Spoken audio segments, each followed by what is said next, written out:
When we left off, humankind had already transformed itself through imagination, farming, culture, and money. These revolutions laid the groundwork for cooperation on scales the world had never seen. But the journey was only half complete. The stage was set for even greater forces, empires that would impose order, religions that would unite and divide, and science that would unlock both wonders and terrors. In this episode, we follow humanity into its next great chapters: the forging of vast civilizations, the rise of universal faiths, and the dawn of the modern age. Chapter 5. Empire, the engine of order. If money was the universal dye that colored every transaction, empire was the loom that stretched the threads taut and forced them into new patterns. Empires were brutal, yes, but they were also engines of unification. Picture the march of Assyrian soldiers, iron spears glinting in the sun, boots pounding in unison across Mesopotamian plains. Behind them trailed scribes tallying spoils, priests invoking divine wrath, settlers carrying gods and customs into conquered lands. For the defeated, empire meant taxes, chains, and submission. For the conquerors, it meant power, glory, and monuments carved from suffering. Yet beneath the cruelty, empires stitched the world together. Roads laid for armies became arteries for trade. Languages imposed by rulers became bridges between strangers. A farmer in Gaul, once speaking only to kin, could now bargain with a merchant from Judea, because both knew the Latin of Rome. Empire spread not only swords, but stories. The Persian kings declared themselves guardians of justice for all peoples, from the Nile to the Indus. Alexander the Great carried Greek philosophy to the edges of Asia, scattering seeds of thought that took root in distant soils. Rome declared Civis Romanus Sum, I am a Roman citizen, and in those words, a Briton and a Syrian could claim the same identity. Of course, empire was no gentle hand. It crushed rebellions, enslaved millions, erased tongues and traditions. Yet its paradox was this: in destroying, it created. By tearing down walls, it forced diverse peoples into contact. By imposing rule, it set in motion exchanges of goods, ideas, and genes that no tribe could have imagined alone. Empires dreamed of eternity, but none endured. Babylon fell, Rome fractured, the Mongols thundered across the steppes, only to vanish into memory. Still, their legacies lingered. Roads, scripts, trade routes, and blended cultures survived their collapse. Each empire widened the circle of us, until humanity itself began, slowly, to imagine a shared destiny. The machinery of empire was fed by ambition and blood, but its gears turned out connections.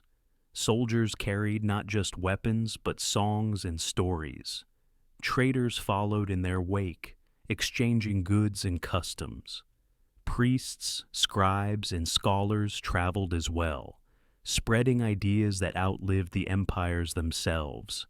For the first time, a peasant in Egypt, a merchant in India, and a scholar in Greece could be part of overlapping worlds shaped by the same imperial currents. Their fates were no longer isolated. A rebellion in one province could ripple outward, shaking markets and armies far away. A plague carried by soldiers could race across continents. Empires created vast, imagined communities.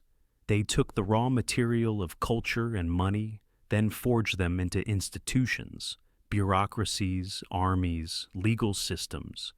These were not myths alone, but structures that reached into daily life, demanding taxes, enforcing laws, and offering in return a measure of order. The irony was sharp. Empires united humanity by conquest, binding millions through fear and coercion. Yet, in doing so, they made possible a scale of cooperation that no village or tribe could sustain. They were monsters, but monsters that knit the world together. Chapter 6. Religion. The Highway of the Soul. If empire forged bodies into a single order, religion sought to unite souls. From scattered cults of rivers, trees, and ancestors arose something new, vast belief systems that reached across kingdoms and tribes, offering meaning to anyone, anywhere. In the earliest days, gods were local. One valley worshipped the spirit of its river. Another bowed to a mountain's guardian. These deities cared only for their people, blind to outsiders. But as villages grew into cities and empires swallowed nations, such narrow gods no longer sufficed. Strangers needed faiths that could cross frontiers, a creed that whispered the same promises in 100 languages. So, prophets rose. In Persia, Zoroaster preached a cosmic battle between good and evil, light and darkness, binding all humanity into a single moral drama. In India, the Buddha left his palace to teach that suffering was universal and liberation was possible for all who followed his path. In Judea, Jesus of Nazareth spoke of forgiveness and a kingdom beyond this world, not for one tribe, but for every soul. In Arabia, Muhammad proclaimed that there was no God but God, and that the faithful, united in submission, formed a single community. These universal religions carried laws as binding as any emperor's decree. The 10 Commandments, the 5 Pillars, the Eightfold Path, codes that dictated not just rituals, but daily conduct, how to eat, how to marry, how to treat neighbors and strangers alike. A Christian monk in Ireland, a Muslim merchant in Morocco, a Buddhist pilgrim in China, though they never met, they lived by rules that echoed one another across continents. Religion offered what money and empire could not: a promise of ultimate justice. Where kings failed and coins corroded, gods endured. The wicked might prosper today, but in some afterlife or rebirth, balance would be restored. Such faith comforted the oppressed and restrained the powerful, at least in theory. Yet religion, like empire, was double-edged. Its universality inspired compassion, hospitals, charities, sanctuaries for the poor, but it also fueled crusades, jihads, and inquisitions. It unified strangers, but often against a common enemy, whether heretic or infidel. Still, the achievement was monumental. Religion trained humans to see themselves as part of something larger than kin or kingdom. It whispered that the farmer in Gaul, the fisherman in Kerala, and the scholar in Baghdad were all, in some mysterious way, bound together. Where empires built roads of stone, religion built highways of the soul. And on those highways, ideas and hopes traveled farther than any army's march. By binding people with stories of gods, heavens, and destinies, religion gave meaning to suffering, courage to the oppressed, and purpose to rulers. It taught billions to live by laws no king had written, to restrain appetites no soldier could police. In this way, religion was as much a technology of cooperation as money or empire. It worked not through fear of soldiers or greed for coins, but through awe, love, and the terror of eternity. Religion built cathedrals and mosques, carved monasteries into mountains, and raised pagodas to the sky. It painted icons and scriptures, composed chants and prayers, all in pursuit of the unseen. Its beauty moved hearts, its dogmas shaped empires, its rituals ordered daily life. Even when the gods of one age faded, the human need for meaning endured. Always new faiths rose to fill the silence.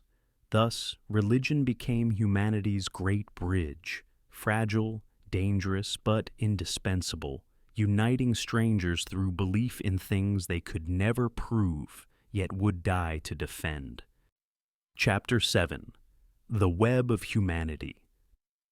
By the first millennium of our era, the world was no longer a scatter of isolated tribes. It was becoming a single, tangled web.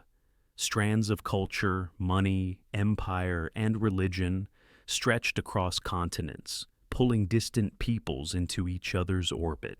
A merchant in Damascus could use Roman coins to buy silk from China, transported along roads guarded by Persian satraps and blessed in Buddhist shrines, Zoroastrian fire temples, and Christian churches. A sailor from Gujarat could ride the monsoon winds to East Africa, trading spices for ivory and returning with stories of gods he had never heard before. A scholar in Baghdad translated Aristotle into Arabic, sending his thoughts back into Europe centuries later to ignite the Renaissance. The web grew tighter with each passing generation. Languages blended, inventions traveled, and genes flowed as conquerors took wives, slaves bore children, and pilgrims mingled at holy sites. Even when empires collapsed, the connections remained, like the faint outlines of a net still stretched across the sky. And yet, the unity was never smooth.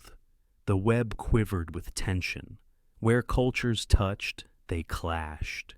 Where money flowed, greed followed. Where empires expanded, rebellion smoldered. Where religions spread, heresies took root. But the very friction of contact drove humanity forward, forcing adaptation, sparking invention, teaching tolerance by necessity if not by choice. The miracle was not harmony, but entanglement. A peasant in medieval France and a scribe in Song China lived worlds apart, yet their fates were linked by silver mined in Spanish hills, by knowledge carried along caravans, by plagues that leapt from fleas in Mongol lands onto ships bound for Europe. For the first time in history, humankind was not merely a collection of stories, but part of a single story, a sprawling, contradictory, often violent tale, but shared nonetheless. The agricultural revolution had tethered humans to fields. The unifications of culture, money, empire, and religion tethered humans to one another. By threads both visible and invisible, fragile yet unbreakable, humanity was being drawn into a single destiny. The web was far from complete, and its patterns were often cruel. But the net was cast, and there was no escaping it. From here on, every step one people took would reverberate through the lives of others. The age of isolated tribes was over. The age of a single, entangled humankind had begun. Chapter 8. The Scientific Revolution.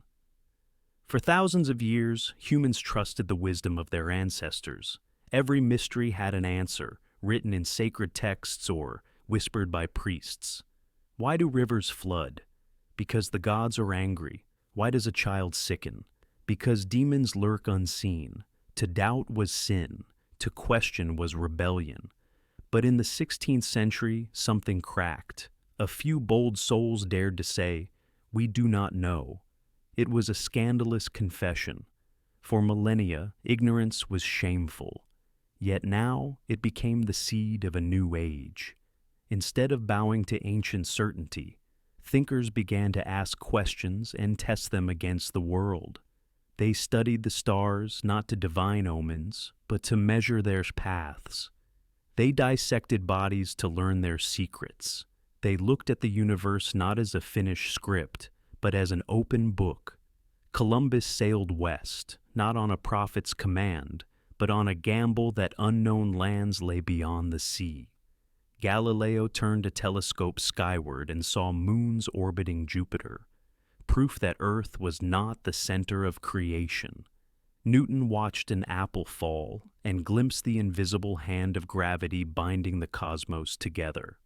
The greatest discovery of the scientific revolution was not gravity, not anatomy, not astronomy.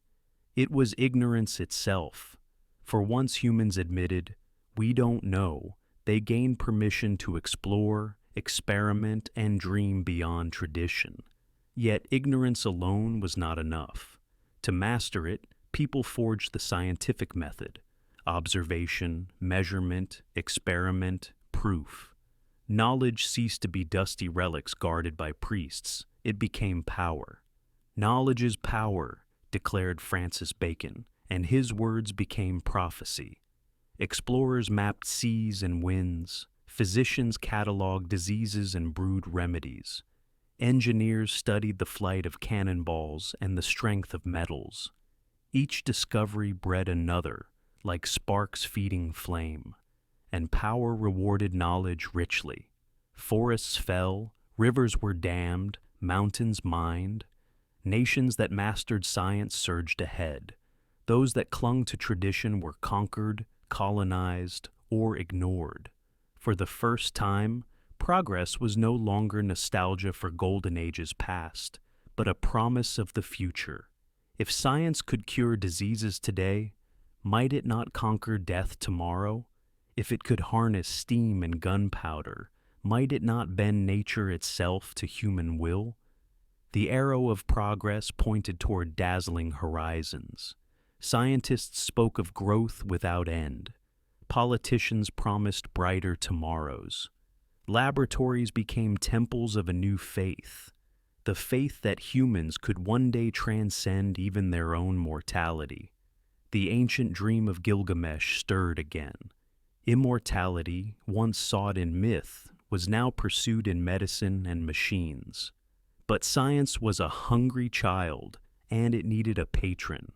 Enter capitalism. Merchants and investors saw in science not just knowledge, but profit. A better ship could open trade routes. Stronger cannon could guard cargo. New medicines could keep sailors alive long enough to bring spices home. Each discovery promised dividends, so gold flowed into laboratories as readily as into caravans. In return, science gave capitalism power. It offered tools to stretch across oceans, conquer markets, and grow wealth. The union of science and capitalism was not innocent, but irresistible. With each invention, the wheels of trade turned faster. With each profit, more was invested in discovery. Together, they created the modern economy, an engine that promised endless growth so long as curiosity and greed kept pace. And where ships sailed, empires followed. Science did not merely map the world, it carved it into dominions. Explorers sailed not to test theories, but to claim lands. Columbus, Magellan, Vasco da Gama, their voyages were paid for by crowns and financiers. They returned with spices, gold, and maps that reshaped imagination itself. Maps were not idle curiosities. They were blueprints for conquest. Botanists studied foreign plants to turn them into cash crops. Astronomers charted stars to guide fleets. Colonies became laboratories where experiments were carried out with little concern for consent. Diseases were studied on conquered peoples, crops tested in stolen soils, technologies honed in war. Thus science, capitalism, and empire danced together in a triangle of ambition. Each demanded the others, each fed the others, and together they remade the world. But why Europe? For centuries, China, India, and the Islamic world had led in knowledge, trade, and invention. Yet it was Europe, fractured and quarrelsome, that ignited the scientific revolution. Perhaps because no single emperor could silence heresy or monopolize ideas. If one prince banished a thinker, another welcomed him. Galileo might be silenced in Italy, but Newton thrived in England. Rivalries fueled exploration, competition bred innovation. Europe's explorers raced each other, Spain against Portugal, France against England, Holland against them all. Each sought wealth, glory, and advantage, and each turned to science for an edge. And when they found answers, they wielded them with ruthless ambition. Gunpowder, compasses, printing presses, and banking systems converged into a storm of innovation. By the 18th century, Europe, once a provincial backwater, held the keys to global dominance. The scientific revolution was not Europe's alone. It drew on Greek, Arab, Indian, and Chinese wisdom. But in Europe, the pieces locked into place. Capitalism, empire, and science fused into a machine of discovery and conquest.